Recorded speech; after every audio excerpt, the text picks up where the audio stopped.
दोस्तों, तो कैसे हैं आप लोग। चलिए आशा करते हैं अच्छे ही होंगे। तो दोस्तों आज हम लोग क्लास 12 का इकोनॉमिक्स यानी कि अर्थशास्त्र का टॉप 50 ऑब्जेक्टिव क्वेश्चन देखने वाले हैं और ये VVI क्वेश्चन है। तो आप लोग ज़रूर पूरा वीडियो देख लीजिएगा शुरू से लेकर के लास्ट तक। आप लोग अगर इसमें से 50 क्वेश्चन देख लेते हैं तो आपको बहुत सारा हेल्प मिलेगा आपको एग्ज़ाम देने में। तो इसलिए आप लोग पूरा ज़रूर वीडियो देख लीजिएगा। चलिए दोस्तों हम लोग वीडियो को स्टार्ट कर लेते हैं।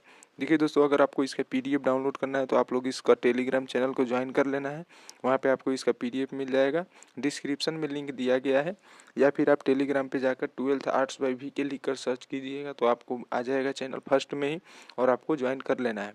चलिए देखिए, 1 नंबर क्वेश्चन का आंसर बताना है आप लोगों को कि एक आयताकार बताना है 1 नंबर का कि एक आयताकार अति परवलय लागत वक्र है।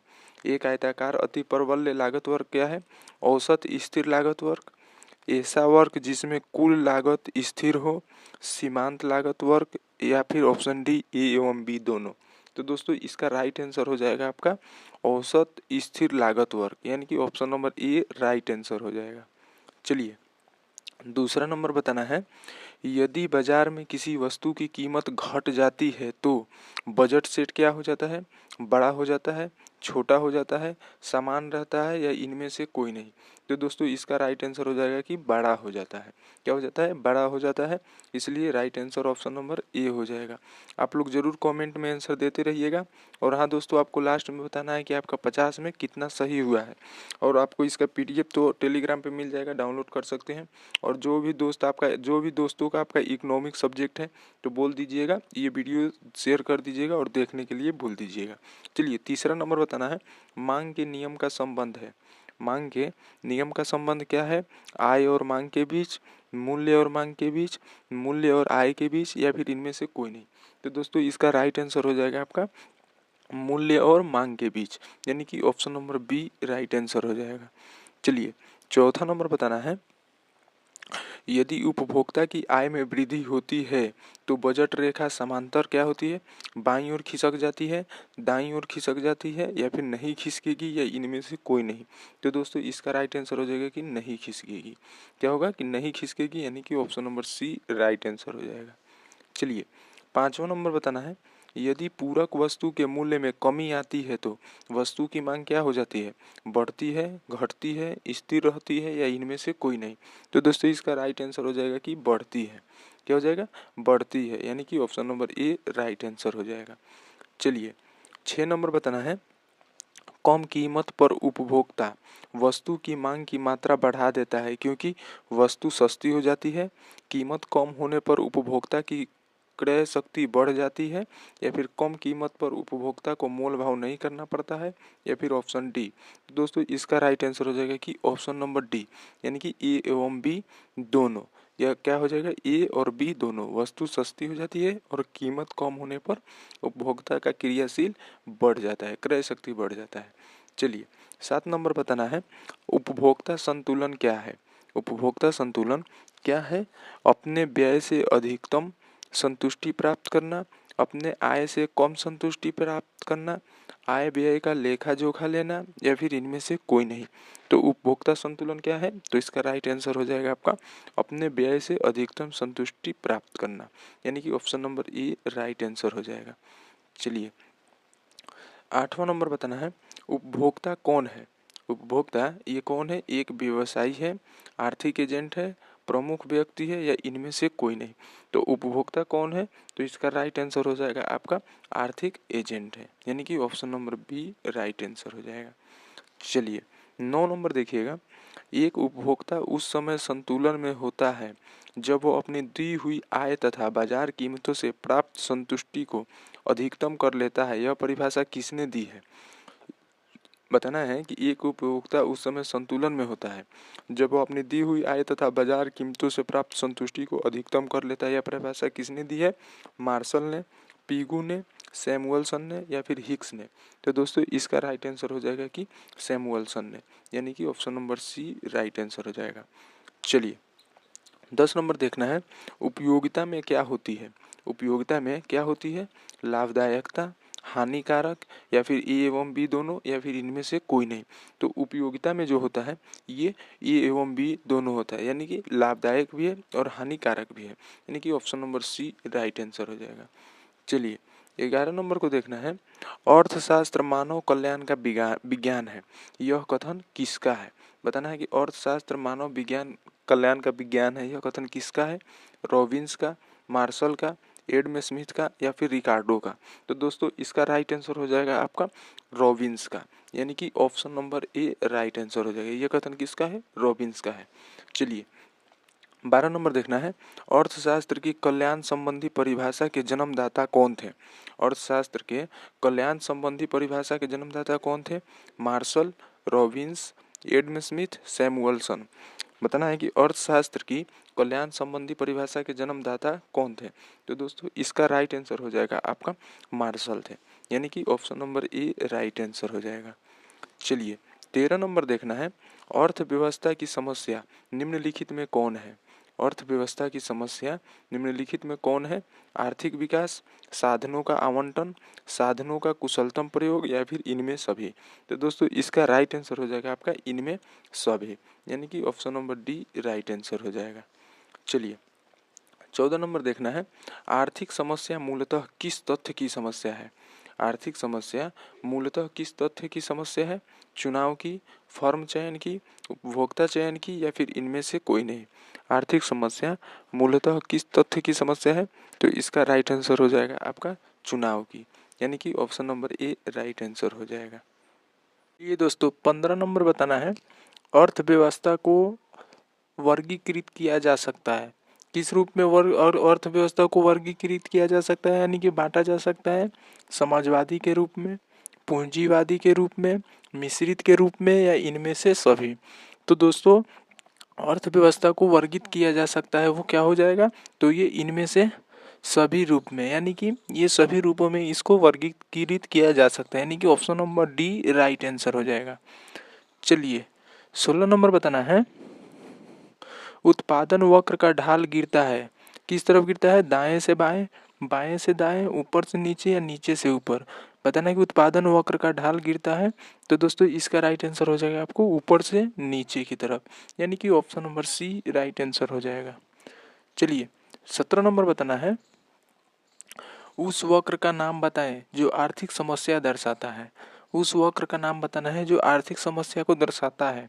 उदासीनता वक्र, उत्पादन संभावना वक्र, मांग वक्र, या उत्पादन वक्र? तो दोस्तों इसका राइट आंसर हो जाएगा आपका उत्पादन संभावना वक्र, यानी कि option number B right answer हो जाएगा। चलिए 18 नंबर देखिएगा। एक समाजवादी अर्थव्यवस्था को मुख्य उद्देश्य क्या होता है? एक समाजवादी अर्थव्यवस्था को का मुख्य उद्देश्य क्या होता है? मुनाफा कमाना, अधिकाधिक उत्पादन, अधिक स्वतंत्रता, या अधिकतम लोक कल्याण? तो दोस्तों इसका राइट आंसर हो जाएगा अधिकतम लोक कल्याण, यानी कि option number D right answer हो जाएगा। चलिए 19 नंबर देखिएगा। आर्थिक समस्या उत्पन्न होने का प्रमुख कारण कौन कौन है? आर्थिक समस्या उत्पन्न होने के प्रमुख कारण कौन है? असीमित आवश्यकताएं, दुर्लभ साधन, चुनाव की समस्या, या इनमें सभी?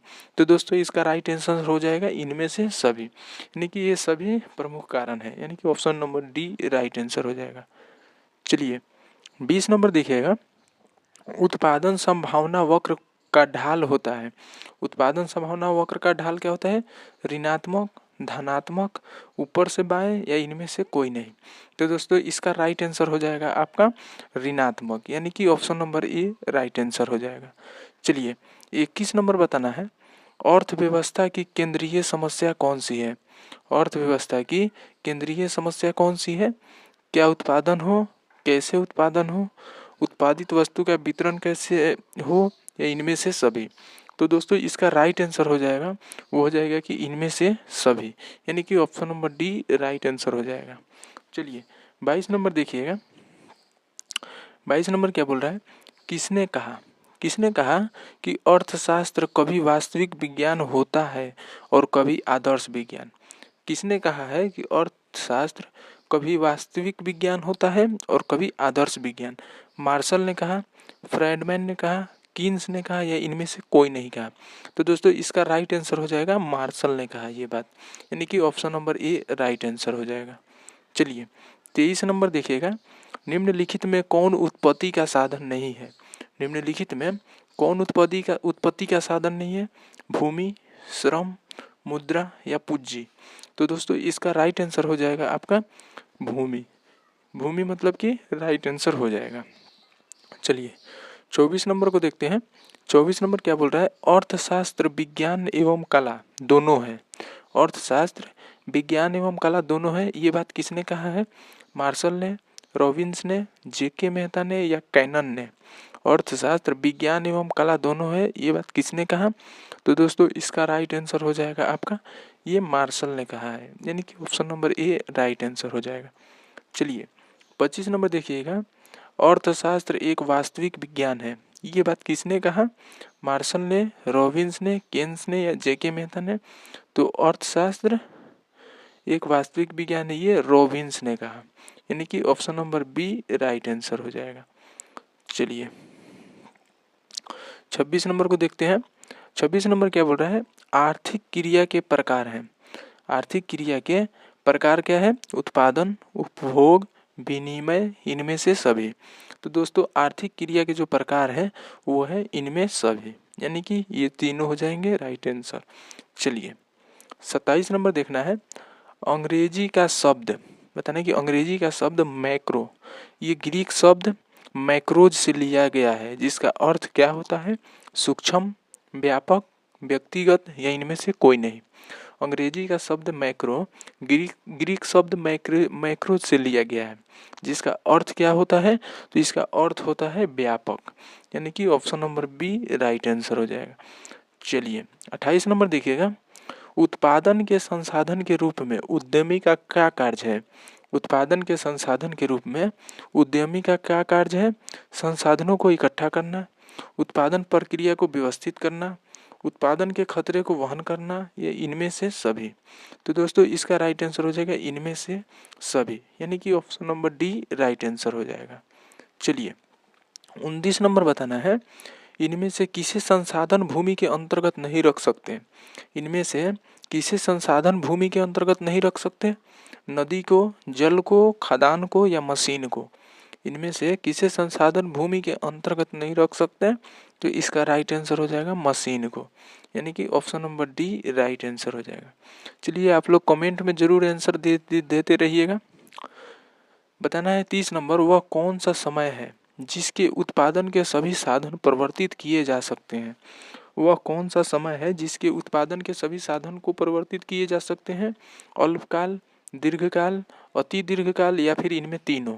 तो दोस्तों इसका राइट आंसर हो जाएगा कि अल्पकाल, यानी कि अल्पकाल है जिसके सभी साधन को परिवर्तित किए जा सकते हैं, यानी कि option number A right answer हो जाएगा। चलिए 31 नंबर देखना है, आर्थिक उपयोगिता का सृजन ही उत्पादन है।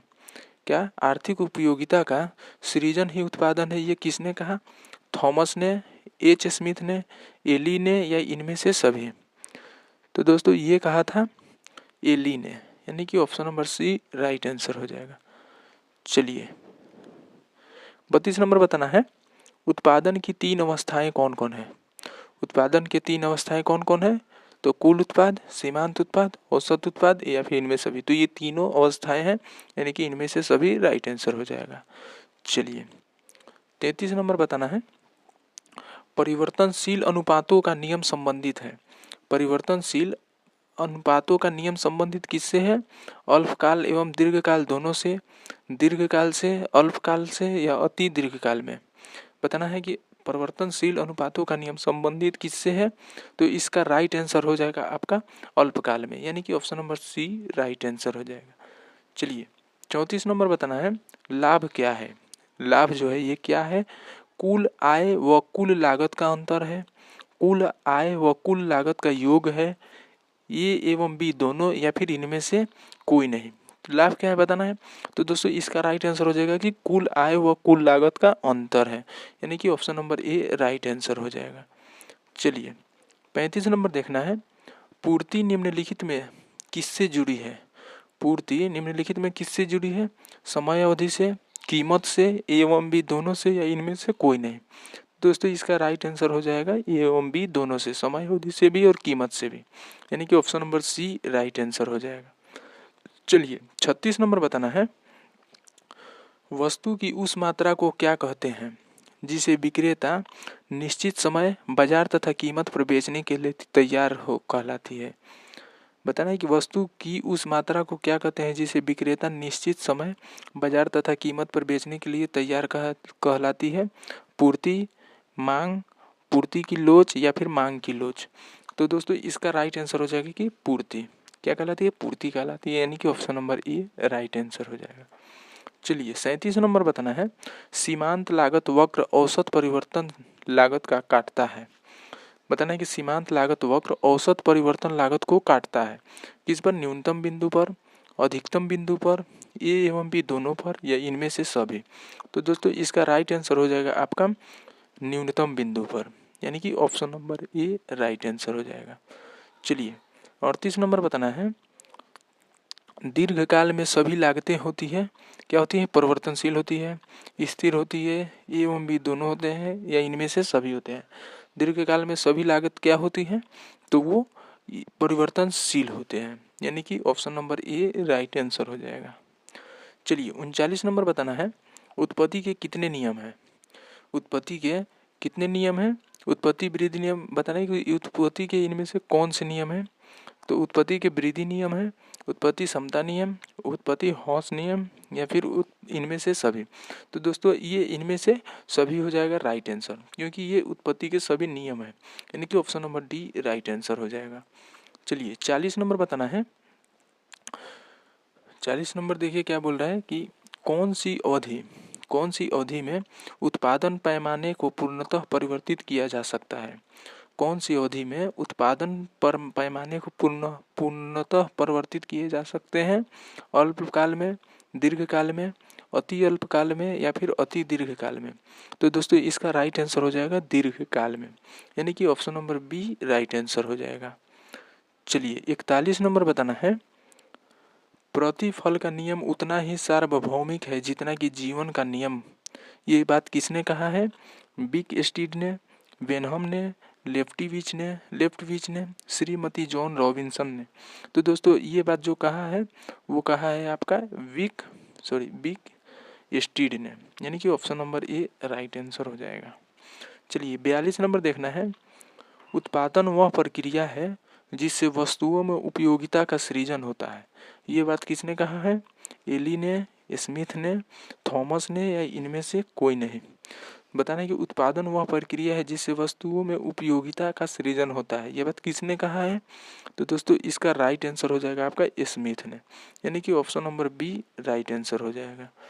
चलिए 43 नंबर बताना है, वस्तु के मूल्य में वृद्धि करना ही उत्पादन है। ये बात किसने कहा? वस्तु के मूल्य में वृद्धि करना ही उत्पादन है। तो ये एली ने कहा, स्मिथ ने कहा, या थॉमस ने कहा, या इनमें से कोई नहीं। तो दोस्तों इसका राइट आंसर हो जाएगा कि ये स्मिथ ने कहा, यानी कि option number B right answer हो जाएगा। चलिए 44 नंबर देखना है, अवसर लागत का वैकल्पिक नाम क्या है? अवसर लागत का वैकल्पिक नाम क्या है? सीमांत लागत, संतुलन मूल्य, औसत लागत, आर्थिक लागत। तो दोस्तों इसका राइट आंसर हो जाएगा आपका आर्थिक लागत, यानी कि option number D right answer हो जाएगा। चलिए 45 नंबर बताना है, अर्थशास्त्र में वास्तविक लागत का प्रतिपादन किसने किया? अर्थशास्त्र में वास्तविक लागत का प्रतिपादन किसने किया? मार्शल ने, लेफ्टविच ने, बेनहम ने, विक स्टीड ने। तो दोस्तों इसका राइट आंसर हो जाएगा आपका मार्शल ने, यानी कि option number A right answer हो जाएगा। चलिए 46 नंबर बताना है, औसत स्थिर लागत क्या है? बाएं से दाएं नीचे गिरता है, दाएं से ऊपर की ओर जाता है, ए एवं बी दोनों, या इनमें से कोई नहीं। बताना कि औसत स्थिर लागत क्या है? तो दोस्तों इसका राइट आंसर हो जाएगा बाएं से दाएं नीचे गिरता है, यानी कि option number A right answer हो जाएगा। चलिए 47 नंबर बताना है, एक उत्पादक का उद्देश्य होता है। एक उत्पादक का क्या उद्देश्य होता है? लाभ को अधिकतम करना एवं हानि को न्यूनतम करना, अधिक संतुष्टि प्राप्त करना, ए एवं बी दोनों, या फिर इनमें से कोई नहीं। तो एक उत्पादक का जो उद्देश्य होता है वो होता है लाभ को अधिकतम करना एवं हानि को न्यूनतम करना, यानी कि option number A right answer हो जाएगा। चलिए आप लोग जरूर सब क्वेश्चन याद करते रहिएगा, और ज़रूर कमेंट देते रहिएगा। बताना कि निम्न में से किस नियम की व्याख्या अल्पकालीन उत्पादन फलन द्वारा की जाती है। निम्न में से किस नियम की व्याख्या अल्पकालीन उत्पादन फलन द्वारा की जाती है। मांग के नियम को, परिवर्तनशील अनुपात के नियम को, पैमाने के प्रतिफल या मांग की लोच। तो दोस्तों इसका राइट आंसर हो जाएगा आपका परिवर्तनशील अनुपात के नियम, यानी कि option number B right answer हो जाएगा। चलिए 49 नंबर बताना है। औसत स्थिर लागत होता है, क्या होता है, आयताकार, अति परवलय, चपटा होता है, लंबवत होता है, या इनमें से कोई नहीं। तो औसत स्थिर लागत होता है जो, वो होता है आपका आयताकार, अति परवलय, यानी कि option number A right answer हो जाएगा। चलिए 50 नंबर क्वेश्चन बताना, और ये आपका लास्ट क्वेश्चन है। अस्पष्ट लागतों में निम्नलिखित मदें सम्मिलित हैं। अस्पष्ट लागतों में निम्नलिखित मदें सम्मिलित है। बीमा व्यय में, विज्ञापन व्यय में, श्रमिकों की मजदूरी में, या इनमें से सभी में। तो दोस्तों इसका राइट आंसर हो जाएगा इनमें से सभी में, option number D right answer हो जाएगा।